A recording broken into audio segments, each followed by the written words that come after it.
Hello Sagittarius, Sun, Moon, Rising, and Venus signs. Kamusta po kayo? Sana po'y nasa mabuti kayong kalagayan. Welcome back po sa Star Tarot.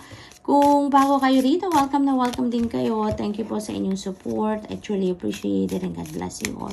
Tignan natin ngayon ang mga messages ninyo for October 29 to November 4. Ayan. So, pauna mensahe ni Sag ay door. Ayan. Opportunities are waiting for you. Ayan. Ang mga oportunidad na ang naghihintay sa inyo dito sa Sagittarius. So look around, open your eyes, open your mind, no? Open yourself dito sa mga opportunities na naghihintay na i-grab ninyo, no? You maybe just need to look around, no? At makinig sa mga kwento-kwento dyan, or baka may offer talaga sa inyong pumapasok, no? So, be on the lookout for that. We have the energy of the bear, danger, especially in money matters. Ayan, money matters. Huwag muna tayong gagastos dito ng kung anong hindi kailangan, hindi necessity, hindi nasa budget, no? Sagittarius, control yourself pagdating sa mga paggagastos ninyo muna, no? Baka mayroon dito mga temptation around you na mapagastos kayo, magkaroon kayo ng impulsive buying, kumbaga is impulsive in spending, no? Control muna tayo dyan. Otherwise, baka masaktan kayo financially, no? Kaya control muna tayo sa paggastos, no? Watch out for the spending ninyo, okay? With the energy of the forest, muddled and unclear thinking. Yeah, may kinakakagulo ang isip ninyo sa ngayon. Ano kaya yan, ano? Kayo lang tayong nakakaalam niyan. That could be family and relationship related. That could be money matters, no? That could be financial, matters din. Maaring ganun ang ganap dyan, Sagittarius. But, kung naguguluhan ang isip ninyo, hindi ninyo makita ang direction, ang solution dyan, check in with your intuition because it will always show you the way. It will always lead you to the right path, no? Laging ituturo niyan sa iyo kung anong dapat mong gawin.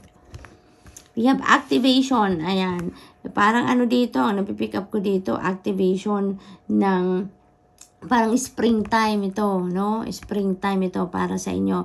Yung parang ang lahat ay na dito, yung parang mag-grow, magta-thrive, or maybe you are yung parang magtatanim kayo ng bago ngayon. You are planting seeds ngayon. Kung ano man yung gusto ninyong makita sa inyong 3D reality in the future, now is the time for you to plant seeds, no? So, activation time ngayon.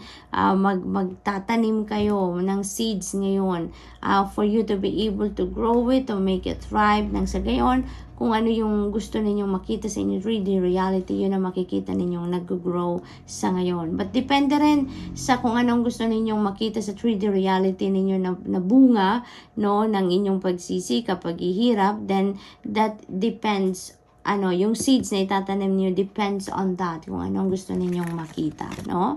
We have purification. Ayan, now is the time for you also to detoxify and purify yourself.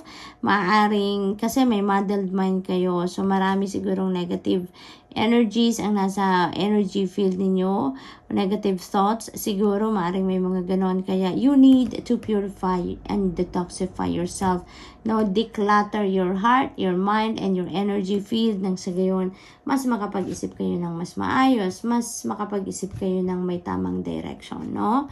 So, itanggalin, no? I-declutter yan para naging malinawan na, magkaroon na kayo ng clear thinking.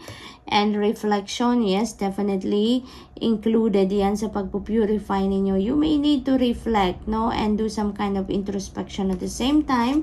Nang sa gayon, ma-figure out ninyo, no? Ma-determine ninyo kung ano yung mga kalat na lang sa isip at sa dibdib ninyo na maaring nagpapagulo ng isip ninyo, nagpapalabo ng inyong kaisipan. So, do some kind of reflection. This is very important for you. Nang sa gayon, makapag-isip-isip kayo ng mas malinaw, no? Matanggal ninyo sa sarili ninyo kung ano ang hindi na dapat na nandyan, na hindi naman nakakatulong, no, sa buhay ninyo, lalong-lalo na sa pag-iisip ninyo. Take time out. Definitely, you need this to purify yourself and to reflect.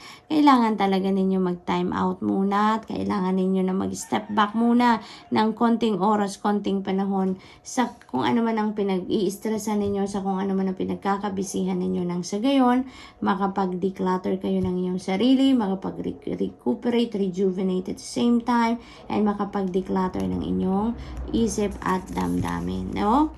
Watch your words, power to spirit, watch your words. Ayan. So, this is ang napipick up ko dito. Watch your words dahil, napaka makapangyarihan ng mga sinasabi natin, no? Yung mga nilalabas natin sa bibig natin, we can't say, we don't want to say negative words dahil alam niyo kung ano yung nilalabas natin sa bibig natin, that is what comes to our reality, no? Kung anong nasa thought natin, yun ang nararamdaman natin, yun din ang lumalabas sa bibig natin, and we don't want negativity to happen sa buhay natin, 'di ba? Sa 3D reality natin. Kaya watch your words. Only utter words that are positive, and kung ano lang ang mabuti, kung ano ang maganda, nang sa gayon, yun din ang ibalik sa atin ng divine universe. The vibration na nilalabas natin sa bibig natin, no, out into the universe, that is exactly what comes back to us. At yun ang lumalabas sa 3D reality natin. Kaya watch your words. Okay, Sag? Make it positive lang. Be here now. Ayan. So, ito daw, maging aware kayo din sa mga pinagkakaabalahan ninyo, pinagpupukosan ninyo, no?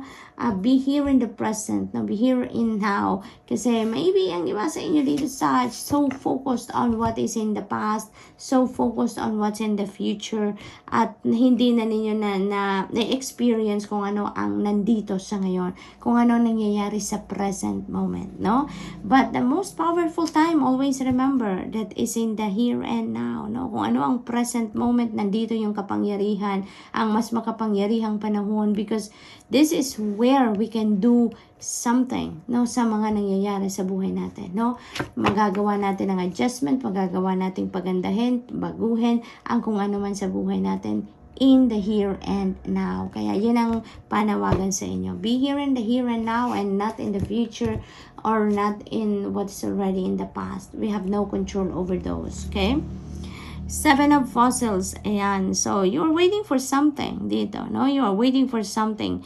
You are patiently waiting. So, parang sinasabi pa rin sa inyo dito na Sagittarius, na what you are waiting for is coming towards you. It's just according to the divine order and timing. We just don't know kung kailan dadating ang hinihintay ninyo, Sagittarius.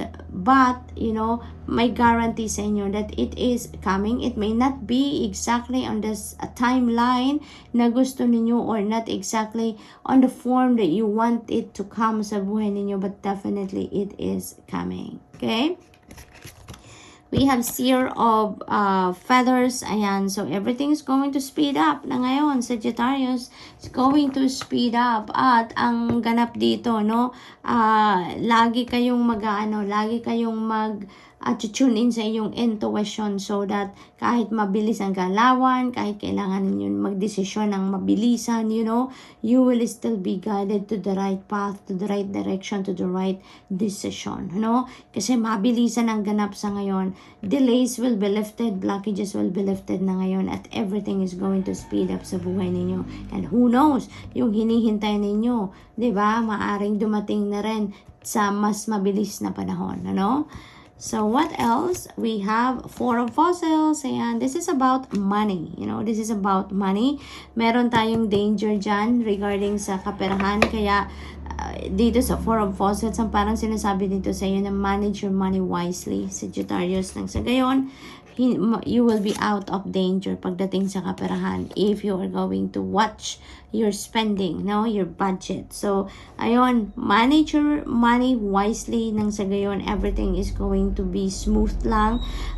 Nasa loob pa rin kayo ng budget ninyo, nasa loob pa rin kayo ng financial plan ninyo for the week or for the month, or for a certain time dito sa Sagittarius. Okay? So, good luck, and that's all I have for you for today. I hope nakatulong ang mga mensaheng ito in some way. Thank you for watching. Love and light. Namaste.